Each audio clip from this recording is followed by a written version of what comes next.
मतदारसंघ आपल्या गावामध्ये आपलं स्वागत होणार आहे, आपलं सत्कार होणार आहे।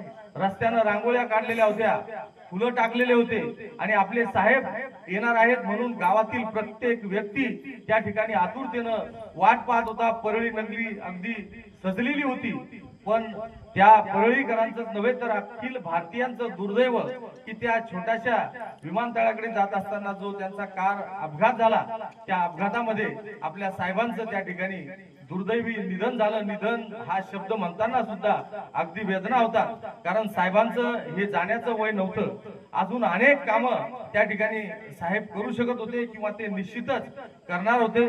आपण समाज म्हणून आपण त्यांचा गुणगौरव तर करतोच, पण प्रत्येक समाजातून छत्रपती शिवाजी महाराजांनंतर 18 पगड जातीला घेऊन जर कोणी चालला असेल तर आपल्याला निश्चितच अभिमानानं आणि स्वाभिमानानं सांगता येईल की आमचे गोपीनाथराव मुंडे साहेब त्या ठिकाणी झाले।